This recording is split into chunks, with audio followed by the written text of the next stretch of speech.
All right, everybody. Well, welcome. We are trying this again for our second time. This is our Shark Week behind the scenes. We should come up with a fun name, Christine, like Under the Fin or Behind the Gills or something nonsensey like that. And I'm excited because today, if you haven't seen the show, we're digging into alien sharks from a different perspective, though. We're looking at it through Christine's lens.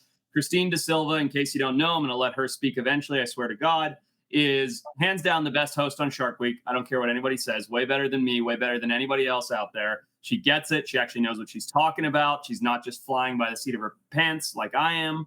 Is that how you say that? I don't know. And anyway, Christine, introduce yourself. Tell us a little bit about your work, and then we'll dig into alien sharks. All right. Well, thanks for that awesome intro. Like you said, I'm Christine De Silva. I am a recent graduate of the University of Rhode Island, where I got my Blue MBA. So that's actually a master's in business administration and oceanography. I also started my own company called Juice Robotics. I am the CEO and co-founder, and we're based in Rhode Island, and we're democratizing ocean exploration. We're democratizing ocean exploration and outfitting the future of ocean exploration and defense. Okay, so when I look at you, the first thing I think is like dorky robot builder. That is like your aesthetic over and over. No, I'm kidding. But like, how do you go from business admin and passionate, marine biologist to building deep sea robots like these? Yeah, so my background actually is in marine science and is in really focusing on sharks. So in my undergrad, I went to University of Miami, where I majored in biology and I minored in marine science and art. So I focused on underwater photography. And so over the last few years, I've been working for a really cool NGO called Beneath the Waves. And that's actually how I got onto Shark Week in the first place. And that's where I've been doing my shark research for the last 6 or 7 years now. And we did some really cool research where we tagged tiger sharks and we saw that they were actually making these really, really deep dives. I'm talking about 500 meters deep a couple times a day. And so Wow. we usually think of tiger sharks as being like near the shallows, they're over coral reefs. You think of uh, really, really clear waters. But we're finding out that large sharks are actually using the deep sea and we don't know why. So, in order to study that, we actually had to develop some new technologies. So I partnered with a professor at the University of Rhode Island, Dr. Brennan Phillips, and we created some tech to actually access the really, really tough environments. And it occurred to me that I shouldn't be the only one who has access to this. Everyone should have access to it. So we've actually turned it into a business, which is really, really awesome. It's super interesting. So, two things. First of all, you work with BTW, Beneath the Waves, Yep, which that is Austin Gallagher, right? correct. Yeah. So Austin, look, if you're watching this, the shark world's about this big, right? It's smaller than the spearfish. It's smaller than all these other little worlds that I run in wildlife and spearfishing and everything else. And Austin is a good buddy, but I got to say, I've got a bone to pick with BTW. You want to hear what it is? Uh oh. Outside of them being absolutely awesome, and this is clearly a social bone to pick, not a real one. Uh, a couple days ago, Mitch, who you obviously know, starts texting me and going, "Look at this bullshit. What is this? This is a complete knockoff." Because 3 years ago, we did a show called Mystery of the Black Demon Shark, where we made the first ever, I believe, giant whale decoy and brought in a feeding frenzy around it. And then I'm seeing all these promos. I'm seeing all these promos like scientists get in a shark, in a whale, life size feeding frenzy. And then like it trickles out that it's Austin like 3 days later. I'm like, Austin, you son of a bitch, you stole my idea. But I know it wasn't him, but it was pretty funny. So I texted him and he sort of gave me one of those emojis back. But no, we're good. But that is funny. Okay, to make this less about Austin and more about our stuff, I think one thing I want to set up for everybody is how you got involved, not with Shark Week, but with this production in particular. So what happened was 2020, height of COVID, the team and I went to Alaska and decided to try and build bruvs to look at 600 feet. And we felt we were so cool for putting cameras that we made ourselves down to 600 feet. Take a look. How do you know? Camera turns on when it didn't beep. Remember, you didn't know it was recording. I was like, wait, don't touch it. It's recording. He did say that. Beep when it came on. Can you be a shark, please? I want to see if We also we're forced cut. out of the housing. Yeah. I don't know if that's very shark-like hand motion. Shark hands are They're different. fins. They're not Oh, hands. okay. Johnny's being I'm not sure, greedy. 300-year-old sleeper, sleeper. You DM me for applications for an AC. Yeah, if anybody is hiring, we're firing. Right now. Yeah, right. After he built this thing, I think he just secured a job for at least another 2 weeks. This job is 2 weeks and we're on the island. 2 weeks. Right. We can't get rid of him. So as you can see there, those are not quite the same as Juice Robotics, bro. So this is a motorcycle stand that Johnny made, a PVC frame that I made with dive weights on it that were on a tether. And we thought we were awesome because we could now film at 600 feet. Well, when this show came up and I worked out with the network that we were going to take over alien sharks, Christine, can correct me if I'm wrong, nothing is more alien than deep sea sharks, right? Absolutely not. Just the coolest. Right. The coolest. And so I was like, crap, I don't think our 500 foot of paracord on Johnny's motorcycle stand, bruv, are going to cut it. So we started doing some research and found you. And then, I contacted you and said, hey, how would you like to come to South Africa and do some sampling in the deep sea there, which has really never been done in this area before? Yeah, absolutely. It's actually pretty funny. When you called me, I was just packing up. We just finished up a trip in Cayman doing these same thing where we were dropping the brubs, the baited remote underwater video systems, down to between 1,000 to 2,000 meters. And you called me and I was in the middle of packing up a Pelican, and I think you probably heard me like crashing things. I was like, sounds good, great. Yeah. Well, it all worked out really well. So we'll get into how those brubs work in a second here, but I met you for the first time at the train station in Simonstown, right? And you landed, you jumped on a train with all of your heavy cases and equipment, and we picked you up. And sure enough, start with a hug. And here we are wheeling away your cases. And what were your first impressions of South Africa? You've never been before. What did you think? Yeah, South Africa, first of all, is a place that I've always wanted to go, especially as someone who loves sharks. And when I got there, the first thing that hit me was just the beauty. I mean, we got in the car and just drove around the most beautiful area I've probably ever driven around. And we got, on the right, you have the beautiful cliffs and the mountains. And then on the left, you have the ocean. And you just can kind of see how alive that ocean is there. Sure. You can see the kelp. It was my first time really spending time in an environment with a lot of kelp. And I just absolutely adored it. And so we pick you up, we jump in that super cool old Land Cruiser, which I'm not going to lie, we got from a guy in a grocery store parking lot. And we're like, we need this car. This is the coolest car. And the guy's like, sure, I don't care. You can rent it from us. So that was our picture car, as you know, and picked you up, headed out. And the first thing we saw, which we'll have to maybe have Kyle clip this in later, were a couple penguins. What did you think of that? Oh my God. I've never been that close to wild penguins before. They were so cute. And I don't know, I think they kind of liked me. They like to hang around me, which I liked a lot. Definitely. They definitely liked you more than me, because when I was looking at them, they were like waddling away. And when you were looking at them, they were waddling right up to you, which I thought was pretty funny. And in the little snap-in, which doesn't make the show, a snap-in, for those that don't know, is something, because we live in America, which is just such a commercialist society, our TV shows are shorter, and internationally they're longer. So you have to fill out these little chunks of show because we have 44-minute hour-long TV shows, and the rest of the world has 48-minute hour-long TV shows, because we got to get those 4 extra minutes of advertising in. So unfortunately, in the show, you don't see the penguins. We had to cut it for time. But Christine and I have this like little moment where we go and we see the penguins. And we're like, oh, this is cool. Except what really happened is we're like, oh, penguins. And we chased them around for like an hour and a half, making ourselves later and later for the boat. But we did enjoy that. And then we headed out on the boat in this beautiful area. First impressions of the ocean as you're building the brug. The ocean out there is pretty rough, but just Very. Beautiful. It's so cold. So you guys can see right now the brubs and what they look like. What's so awesome about them is that we can actually take out a relatively small vessel, like the one we're on right now, and still go pretty far offshore and get the same amount of work done or more work done with multiple of these brubs like we did. And I remember what oh, sorry, Christine, go ahead. Yeah, go ahead.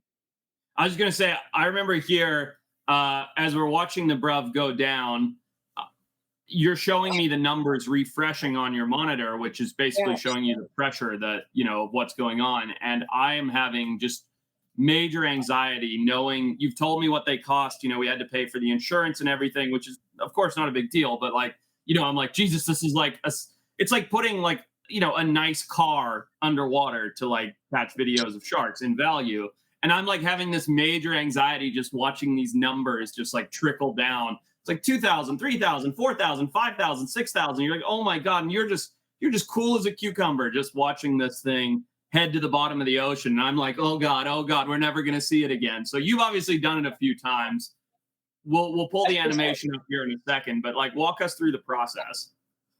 Yeah. So what's really cool about them is that, like you just said, they're not tethered. So they're not attached to the boat. So when I first started using them, I definitely felt the same, getting really nervous, dropping this, like you said, really expensive piece of equipment over the side of the boat. Right. But so the way they work is if you're watching the animation now, you can see that there's a weight at the bottom. And so when we drop it over the side of the boat, that's what's dragging it down to the bottom of the seafloor. And then that weight is attached by a rope, usually to that yellow cylinder. That is our release. And I'll talk about that in a second. And then in the middle of the frame, you see the two lights. And then coming out of the middle of that frame is our bait arm, which the camera's filming. And then above all that are our batteries. And then that big yellow thing is the float. So when we're ready to actually have the whole system come back up, what we do is we use that same box that you're just talking about with the numbers. We actually send an acoustic signal from that box down to wherever the bruv is. And that says, drop the weight. So it unscrews that rope at the bottom. It drops the weight. And then that float at the top brings the whole system back up to the surface. Now, what keeps that? Is that foam filled, the float? What keeps that from compressing? It's not. No, it's it's just actually air. glass inside. The float is glass inside? Yeah. You're kidding. How does that work? Help me understand that. So it's a really, really thick glass, and it's super, super pressure tolerant. And so inside that yellow thing is like a big plastic, kind of what you're used to seeing as a float. It's actually two pieces that are just screwed together over a very strong, very large glass sphere. With air in the center of it. With air inside. Yes, exactly. Okay. So the air compresses. Because it's glass, it doesn't really compress. And of course, it has a certain depth rating. It can only go so deep, but it's going to 3,000 meters with what we're doing. So that is just bonkers. Okay, so we're out there, and one thing that doesn't make the show is the first time, or was it the second time? I don't even remember. We dropped the bruvs down. We spent the day out there with you, and we're like throwing gummy bears in each other's mouths and stacking chips on Johnny while he naps, and like we had nothing to do for so long. But as I explained briefly in another video, we have to go so far offshore to get to those deep sea canyons that it doesn't make sense to run back in and run back out. So I basically, being the impatient jerk that I am, was like, all right, Christine, you're doing your job. I'm going to go look for other aliens and headed inshore. What did you think of that? Honestly, I had a blast out there. Anytime I'm offshore, I find that just being offshore is the most soul cleansing thing for me in the world. There's nothing more relaxing when I get off than just having spent the entire day where I can't see land. I like that. Yeah, you're good. That was yesterday. I did 60 miles each way yesterday chasing tuna. Never found them. Total waste of time, gas, money. But it was a beautiful day on the water. I took a lot of naps, so it was fine. Well, I actually went fishing here in Cape Cod, and I brought home a few keeper stripers. So nice. Yeah, you smashed me. That's good. Yeah, I did not do well. Well, good for you. That's cool. So what were you doing to kill time while we were inshore diving? Well, while you guys were working, Casey and I, we spent the morning, we did our work. We dropped the cameras around like 6 a.m. every morning because the battery lasts about 6 or 7 hours, depending on the temperature. So we have to just kill time for a couple hours before we go and pick them up. So, we went fishing. We went tuna fishing. I caught the largest yellowfin that a girl has caught in that town. So, yeah. That's right. I remember that. Everybody was freaking out. How big was the yellowfin that you got? I don't know. They never actually told me, but it was good. I got pictures. And then Casey caught a really large wahoo, and that ended up being dinner, which was awesome. I love South Africa, but I have to say the way that they cooked the tuna, and I say cooked, was an abomination. Yeah, it wasn't good. You kept texting me pictures because you'd go in, and for those that don't know, we split up, and Christine had a different port. None of this makes a show because it just doesn't. It's logistically very challenging. But Christine was pretty far away, and she was coming in and out of a different area to where we were, and blah blah blah. And at night, like we get in, and Christina and I would text each other and be like, "Hey, how was your day? Get any aliens? You know, what's going on? How are the cameras?" And she'd give me a rundown, and vice versa. She'd be like, "How about you?" And I'd be like, "We saw sharks having sex," and she'd be like, "That's weird." No, but yeah, but one of the things that Christine texted me at least 3 nights in a row were the dinners of the fish that she caught, and maybe we'll be able to get a picture from you, Christine, for this edit when Kyle puts it together. But explain how they cook the tuna. Explain that abomination. All right. So first off, I come from Cape Cod. And so this is where Wicked Tuna is filmed. So we have a lot of bluefin around here. And so I'm used to, not really cooking the tuna or searing it just very lightly, right? So poke bowls or just like 20 seconds each side, done. But I guess where we were, yellowfin is so common that it's not treated the way that we would treat it here, where we only have like a few months to actually catch it. So we revere it. And the first night they go, "You got to try fried yellowfin." And I'm like, "Oh my God.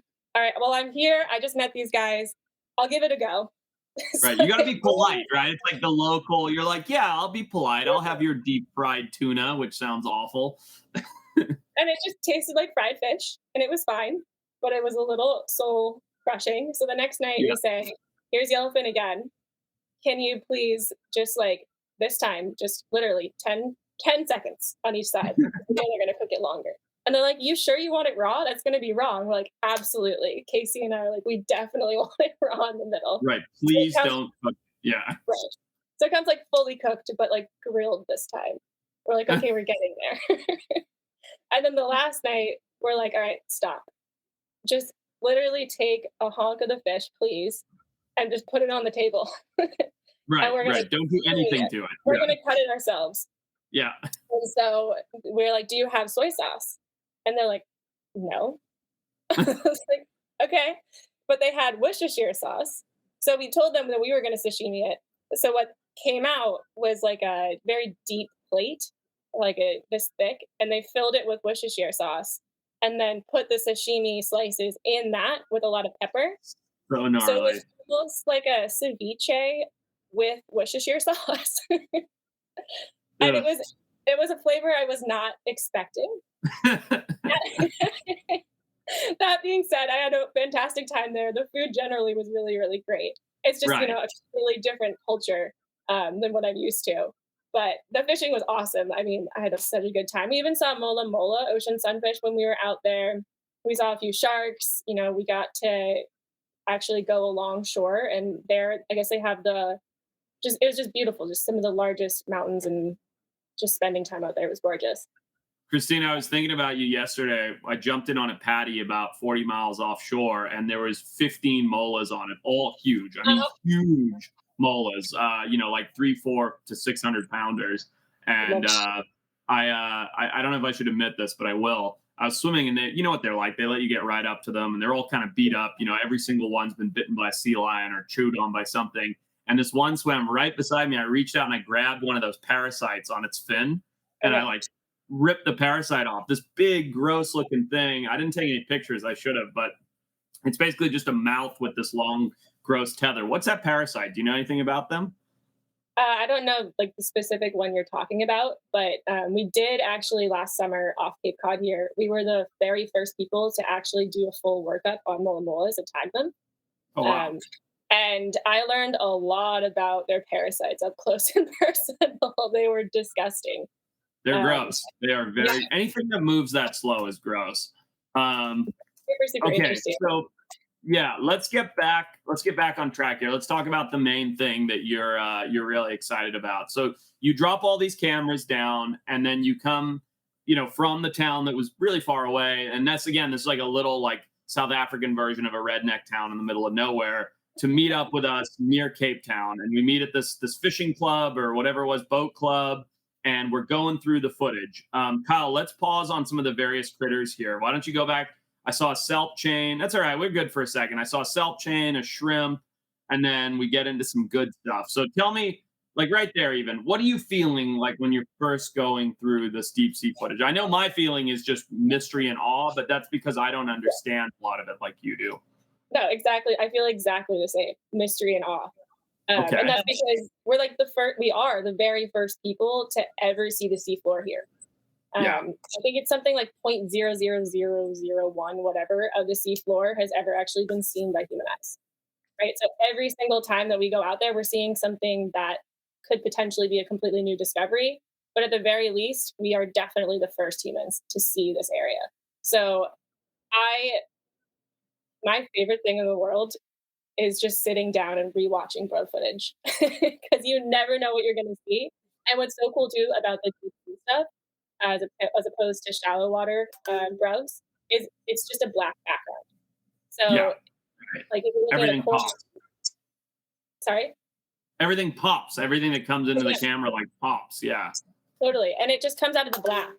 And so Right. if you're, watching a coral reef, you might see a shark from 100 feet away because it's light out, and then you get to watch it, slowly come in. But Sure. in this, you only really see it once it comes out of that murky black and shows itself, and I just love it.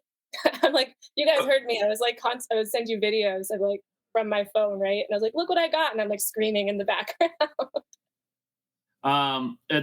Yeah, no, you were freaking out. I love it. So before we get to the pictogonid here, the sea spider and the isopods and stuff, what were those eels that we saw there? Were they cusk eels? Yeah, so we had a bunch of cusk eels. We had two species actually of eels show up. The ones you're showing right now are cusk eels. Okay. And I love those guys. They, on like the last drop, we just like nuked it with all the yellowfin that we had caught the day before, and just like nuked the area too with yellowfin. Love it. And these guys just showed up in like packs. And of course, they're fish, they school, but they really act more like a pack almost. They were really out there hunting and just like grabbing the bait and going after it. And when we brought the camera back up before the battery died, and so you actually see them chasing the bait like as it starts going up. Oh, I missed that. That's epic. What can you tell me about cusk eels? I mean, I'll be honest, I really know nothing about them outside of like their name and a bit of identification. They're super cool. They're actually not true eels. So Oh, interesting. Yeah. Right. They're actually more closely related to tuna, which is kind of weird. What? Yeah. How does that work? It's just, they're not eels. So they're really considered these deep sea fishes. And what's really cool about them is they have these really large pores. So we know that fish can sense movements in the water, and they sense through these pores. And theirs, because they live in the deep sea, are a lot larger, mostly on their face and on their body, but mostly for these guys on their face. And if you get up and close and you really look at the footage, you'll see them more so around their snout because it's easier to see in the footage. And that's how they're able to sense so well underwater without a lot of light. Oh, interesting. Huh. So I thought they were one of the coolest things we saw. And we're getting into some more interesting stuff here in a second, especially that squid attack and some of that. But one thing that you mentioned to me, that your face just lit up. I mean, you were glowing. And I was like, I felt like a squeamish, like prissy, high maintenance, like housewife, because I was like, ew, when I saw them was the giant isopods. And the reason I was squeamish about it is because you told me you pull these things up sometimes and they're like this big. Right? So unfortunately, that's the only piece that made the show. But tell me a bit about pulling up these isopods. I'm upset. I don't know why. I think I'm a bit of a nerd. Might come off, but I think the giant isopods are so cool. There are a couple species of them. These guys are really closely related to like the pill bugs that you find in your yard. But they're obviously a little bit bigger. Yeah, roly-polies. My dream actually is to have one as a pet. I've heard. Would they need a lot of pressure? So no, they don't. I actually have heard stories of people bringing them up like we do. So we do these surveys we've been doing in the Bahamas recently, where Mhm. not only are we using cameras, but we're actually bringing some animals up and catching them with traps and bringing them up to the surface because we want to look at their DNA and a few other things, so the stomach contents. Oh, Um, interesting. yeah, so I've actually heard of people keeping them as pets in tanks in their house, and that is my dream. So you just So need a saltwater tank and a chiller, and then you can keep yeah, your big, gross bugs. Awesome. and they don't eat a Um, whole lot. It can be dark, you know. I can like yeah. just like having a cat. I can leave it for a couple of weeks when I go on a trip. Well, that's interesting. Well, and then in the show, we talk about the pictagonid, the sea spider, which you love, the kelp chain, which is this Mm, giant animal, which is a bunch of microorganisms put together. But I think the next thing that was probably the most intriguing for me, anyway, and we did talk about this in the show, but I want to talk about it here, was it tadpole fish? Is that what it was? That's what we called it. Yeah, Snailfish. Snailfish. sailfish. Yeah, That's right. Right. Snailfish. yeah. Um, that thing's insane. 2707, Kyle. Tell us about that. Oh my god. When this guy showed up, I mean, you weren't in the room, but Casey and I were sitting in the room together. So he would be like, cleaning the camera, getting ready for the next day. And I was just scrubbing through the footage and I just like start screaming and he like comes running over. He's like, oh man, I should have filmed you while you were watching this. He's like, are you okay? I was like, look at it. It's so weird. So, for those Um, that don't know, Casey Harrington is Johnny, who you all know's little brother, and he was an AC, which means assistant camera operator on this shoot. And the way that it worked out is actually great because we hired Casey with the whole idea that he'd clean lenses and pack camera bags. And instead, we're like, all right, Casey, you're with Christine for the next week while we go inshore. And so, in the show, you see Christine and I reviewing the footage, but a lot of the footage, but not all of it, Christine had already reviewed and compiled because just like when you watch my old shows, Extinct or Alive, Mysterious Creatures, any of those with the trail cameras, if we sat there reviewing every single clip together, that would be our whole that would be 8, 9 hours more, way more than that. oh, way That's more. like 6 hours per day that these cameras are recording. So yeah, it's not like Christine and I can spend every moment reviewing every clip together. So Christine scrubbed through and got a bunch of good stuff and stacked it up for us to review together. And then, as you can hear, the first time she saw the snailfish, completely freaked out, and Casey thought she was dying, but she was just excited. Um, Just me nerding out a little bit. He got so used to good. it. I did it every night. So at 6,020 feet, we catch the snailfish. Tell me a bit about it, a bit more than what we put in the show. Yeah, so I'm actually unsure of the species right now, which is not a bad thing. It's a really, really cool thing. And so I've got it out to a few of my friends who are specialists in this type of fish. Okay. And what I'm hoping and expecting to learn is that it's a species we are already familiar with, but it's the first time that it has been seen in this area. So that's what's called a range extension, and that's Yep. publishable. Yeah. So once I can confirm that, we'll be publishing everything that we learned on this trip, Which which is is so really exciting. Yeah, we just posted a video on this same YouTube channel a few days ago, which was when we did a range extension of the hemicillium, the leopard cat shark in Papua New Guinea. yeah, Everybody said they didn't occur in this particular area because of the canyons, blah, blah, blah. And we told the locals, they're like, yeah, they're everywhere. And the guy went out and found one in like 20 minutes. And we're like, whoa, that's like a whole new range expansion. So yeah, it's exciting. I mean, you know how exciting that is when you see oh something yeah, like that. yeah. Well, that's really cool. So, do you think there's potential for that snailfish to be a new species? There's potential for sure. I think I might know what it is. I don't want to say it yet, Okay. but I believe it's in the Sednos genus, which is really, Okay. really cool. Sednos. How do you spell that, Kyle? Let's pull up this genus. Let's let people figure this out for themselves here. Yeah, like send us like in your ideas because this, Yeah, like you said, this could actually be something new. And if it's not, let's blow this fish up. I mean, look at it; it's so freaking weird. I love Um, it. So what snailfish was the Sednos, brand of it? Yeah, P. Actually, I was CEDNOS. thinking Psednos. Okay, let's see what comes up in that genus quickly. We'll do a quick search and then we'll move on. I'm just curious because I didn't know that when we saw it that was potentially a new species. But yeah, I would say that definitely falls in the realm of ugly tadpole fish. Yeah, Um, rebrand it. wow, wow, wow, wow. So I think we got a new species on our hands here. What's that one? Go 3 down, Kyle. Hold on. Pull that back up. I like that. Go 3 down where there's the little like 3 down on the left. Yeah, click that. Click that one right there. Oh, that could be it though. Huh? Could be. I don't know. Yeah, the thing that's getting me, I'm specifically looking at the size of the eye compared to the rest of the head area, and also the pectoral fin, so the side fin. You know what he reminds me of? Kyle, pull up the cartoon that I watched with my son, Megamind. A Megamind has a fish. Type in like Megamind fish pet. Yeah. That's it. I just had to Google it quickly. Type in Megamind fish pet. Look at this guy. Go to the 4th one over where he's like sitting out of the water with the Doesn't he remind you of that guy? Oh my god, the eyeballs. It's right? uncanny. With the big eye. Yeah. Look at that. Are you telling? It's the same thing. That's like literally like all the features of deep sea fish right there. I love it. I was trying to remember when we were there and crack a joke about it, and it took until I got home and scrubbed through my son's cartoons to figure out which one it was. But yeah, it reminded me of that Megamind thing.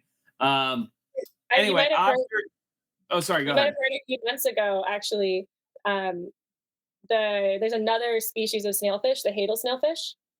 They scientists actually came out and said that is now the deepest found fish ever. Oh, I did see that. We talked about that on our Wild Times podcast, the new deepest found fish ever. But it was by like 20 meters or something deeper than anything that had ever been recorded before, which is still, I mean, pretty cool.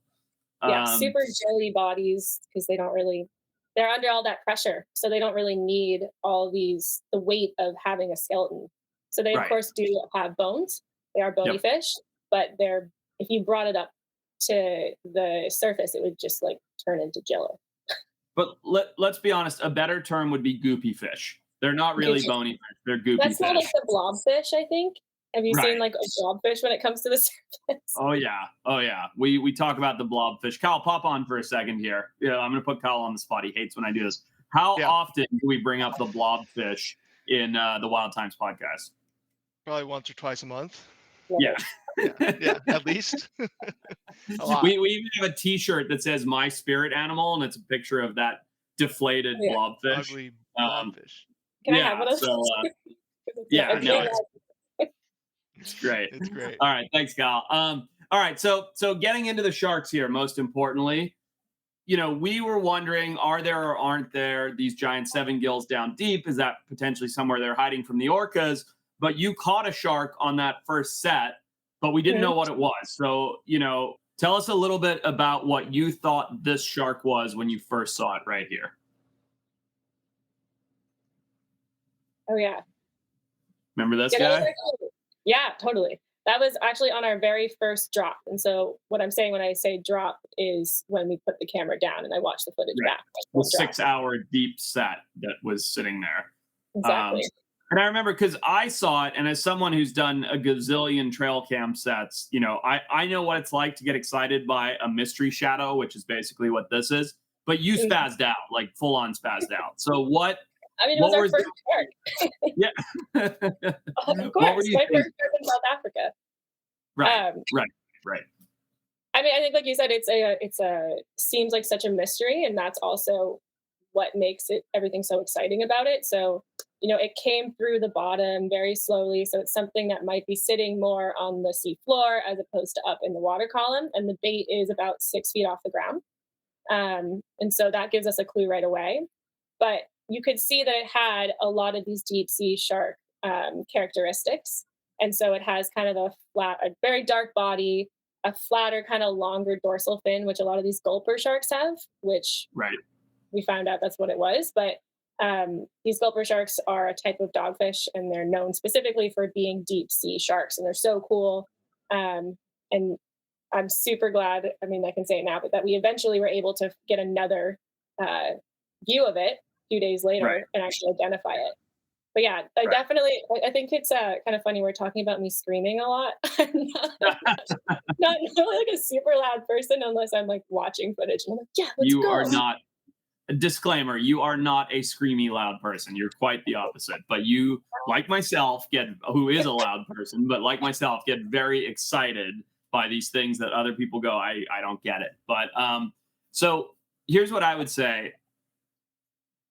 When you're setting trail cameras above the water, you can get something on camera and you could set 1,000 cameras in that same spot for the next 10 years and never capture it again, right? Because it's just something cruising through. But you felt confident enough that if we put more cameras in that same area, we might be lucky enough to get that same species again, right? Would you say that's fair assessment? Confident Why? enough, yeah. Why? What's the difference? Like what is it about a deep water camera set, which is literally like a needle in a haystack? There's less than a 1 in a billion chance that no matter how much you tried, you drop it on the exact same spot. You know what I mean? Like it's between the currents and the tides and the surge and the swell, the GPS, like you never get it on the exact same spot. It's like you never stack the cylinder block on top of the other cylinder block ever, right? So why did you feel like, hey, if we go back out there and set cameras in that same area again, we're likely to figure it out? Like, what is it about that? Yeah. Well, first off, I think it's actually a good thing we didn't put it in the exact same spot because that shark is moving around, right? So if we put it at the exact same spot, we don't actually know if we're gonna get it again.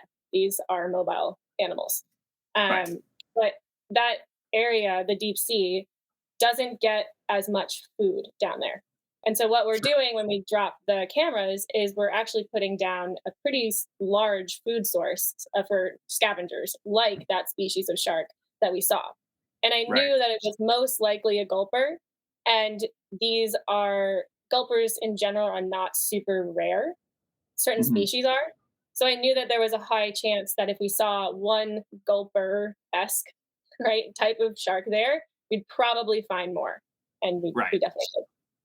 And I think, correct me if I'm wrong, but also just it's a shark, right? Like as you said, you touched on this briefly, but there's not a lot of food down there, and sharks are amazing, right? You can throw one little piece of dead fish out in a giant area, and you can be like, "There's no sharks around. There's no sharks around," and bam, the sharks are there instantly. They appear out of the murk. I think that's a big difference, right? Even things like bears or wolves that have a great sense of smell, they're not as easily triggered and brought in repeatedly as a shark, right? Like a set a trail camera in the woods. Maybe you disagree, and that's great. Like I want to hear what you think, but like for me, if I set a trail camera in the woods and I see a bear, I'm not like, wow, if I go back to these woods and bait it again, I'm going to see the same bear. I'm like, that was amazing. Let's try again. I doubt I'm going to see it. But if I go to a dive site, dump a bunch of bait in, see a species of shark, I'm not saying the same individual, then I think in my mind, wow, this time of year, this location is really good for that species. I bet next time I'll be able to dump bait in and see that species again. What would you say to that? Yes and no. I think it depends on the species, right? Sure. So there are some species that, like you said, if you're going to a wreck, these sharks are going to be living on that wreck and they don't go too far away from it. Okay. But there are other species that are going to be super highly mobile. And so maybe they're going through a migration right now and they're just going through the area and you got lucky. You never really know.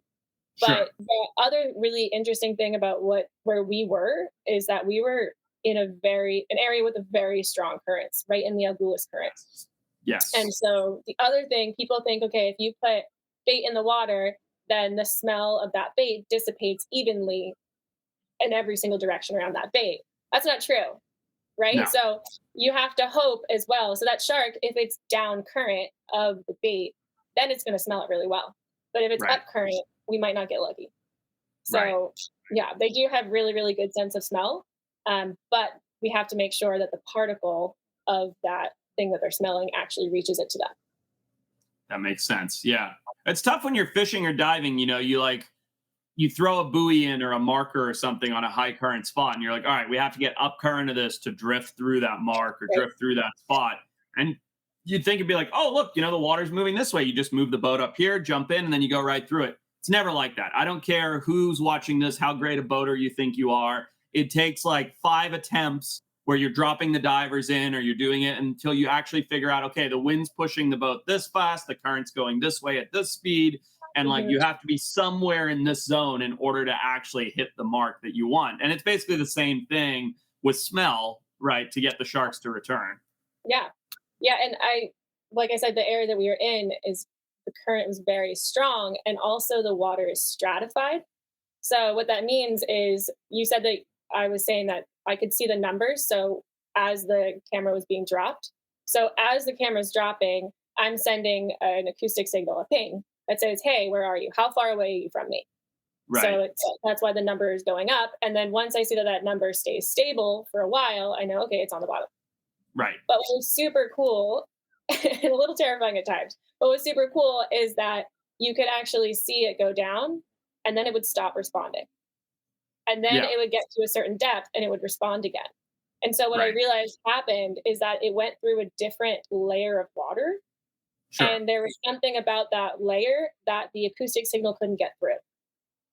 So it could have been, and probably was, a complete, like a very, very different temperature, and the Uh-huh. sound can actually shear off of that temperature Wow. differential.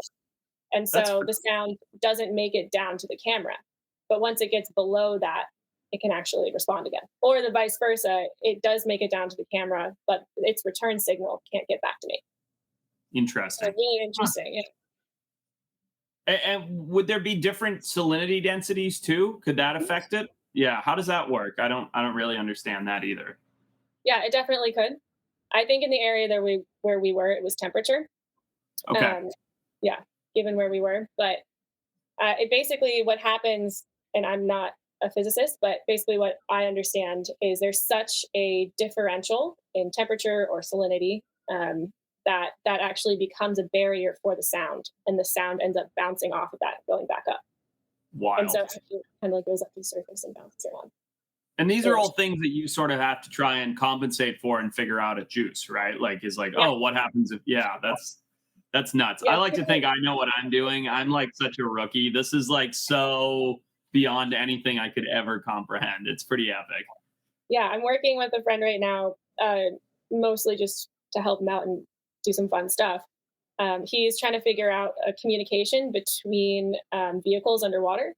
Uh huh. And so you think if you've just got drones on the surface, you know, they can just talk to each other. They're in a field, there's no water to go through, it's light, they Right. can just talk to each other Right. instantaneously, basically at the speed of light. But Right. underwater, it has to go through the water and it has to be sound, which is a slower medium. And sometimes you have barriers like this. So, how do you have like swarms underwater of our vehicles talking to each other in real time? You can't. So then how do you compensate for that time differential? And how much should they be talking to each other? And it's super, super cool. Um, Super cool stuff.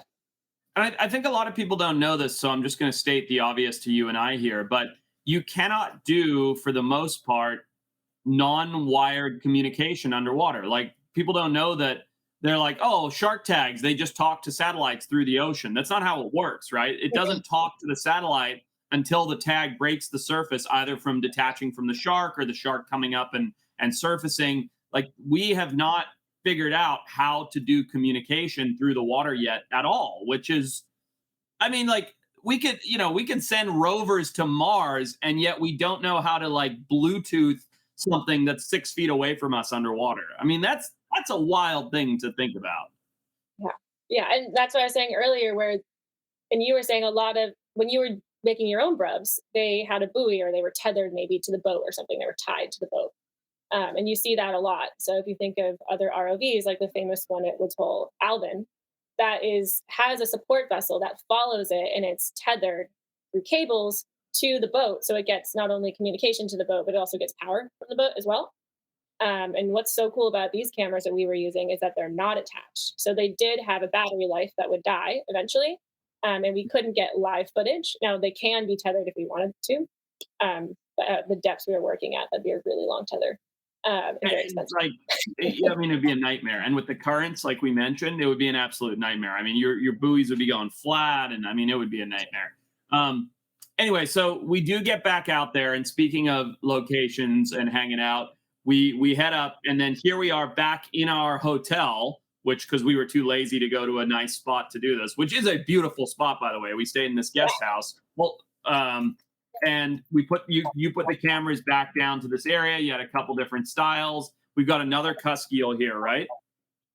Yes. Yep. And this whole time we're holding out hope to see if we can figure out what those sharks are. Yes. Ah!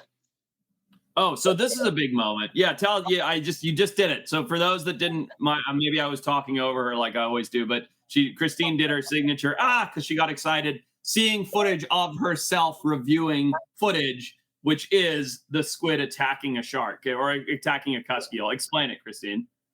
All right, so this was so cool. So if you actually back up even a few more seconds, there's a little lantern shark on the bait, and then behind the lantern shark you have a cusk eel, and then they both kind of disappear for a second, and then you see the cusk eel come in through the corner on the left there, and the squid that must have been like hiding behind the lights just comes through and just demolishes this cusk eel, which is a good like maybe 2-3 feet. And there's the squid, so he does show himself eventually.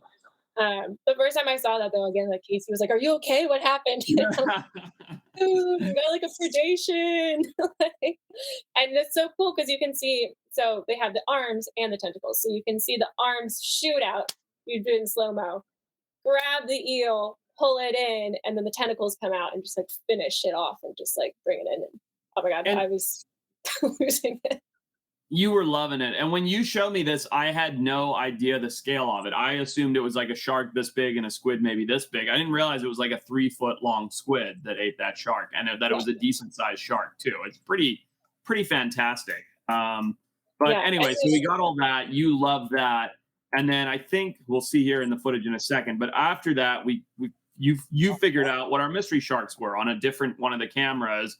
You had a different set of bait, and let's see, we got the squid here. You and I are talking about it, having some beers, hanging out at our hotel, and then here you are with the tuna, and bam, what do we got right there? So we were finally able to figure it out, and this is a leaf scale gulper shark. Epic. Tell us about it. So yeah, watching it, just looking at it right now, you can see that really, really big eye. And when it comes by, it actually kind of looks like it's glowing green. Okay. But it's actually reflecting light back to us. So a lot of deep sea fishes have eyes like this. It's like your cat or your dog. If you shine a light into their eyes, or a crocodile, it kind of light shines back at you, and they have this shiny layer behind their eye called a tapetum lucidum, and that helps them again capture more light. Other cool stuff about these guys, they can get like 70 years old, which is older than most people think sharks can get. They're a deeper, slower shark, so they're going to live a little bit longer. But sharks in general can live pretty long. But that's impressively long. I mean, for a little shark like that, 70 years. It seems impressive to me. Yeah. There he is. Yeah, there you go. So, and you were pretty excited when we found this, and by we, I mean you exclusively. Why? I mean, what made this a good find? So this is the first time that anyone's actually seen and proven that these guys are found in the area where we were, which is huge. Really, really sick. So a lot of times, I mean, a lot of times you'll say like the range of this animal is, so the area where these guys are found is, and you get kind of like a blob on a map. And that's from a lot of data of where, they've been seen, but that's also just connecting areas, right? So if you know you one over here and you see one over here, they're probably also found in the middle. Right. Unless there's some major barrier or something, right? Yeah. Right. So what we did is we proved, they are here in the middle too, which is really, really cool. So Christine, let's talk like a little bit broad strokes for a second here. You've done Shark Week before. This is your first time being like an actual co-host and not just a pop on screen, right? I mean, I don't mean to be insulting, but this is the first time you took the reins, and like I was like, you got a cameraman, you got your microphone, you do you, right? Like go host this thing while we were inshore diving. What was that like? What was it like working with our crew? Like, people love the behind the scenes of our crew, our little traveling fraternity of dorks, as we obviously are. Like, give people from an outsider perspective jumping into our little clique, what was it like? Yeah. Well, I do a lot of trips, a lot of research trips on a lot of boats, not always filmed, not usually filmed. But with you guys, it was so easy. You guys were so really nice, but also just really silly and fun, which I really think came out in the show, and it comes out in all your guys' shows, which I love.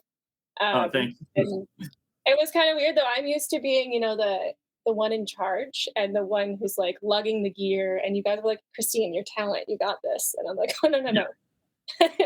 Please We let me use, carry. hey, just to be clear, my team uses the word talent very liberally because they call me talent. So it's they're very generous with the word talent around these parts. But yeah, no, please continue. It's fun to hear. Yeah. I mean, yeah, I was like, please don't call me that. I'm part of the crew, please. um, yeah, you guys were awesome. And I like hope to work with you guys again in the future. And like you said, Johnny and Casey, they actually live like super close to me. So we're all Right. friends now. Right. It's been really cool.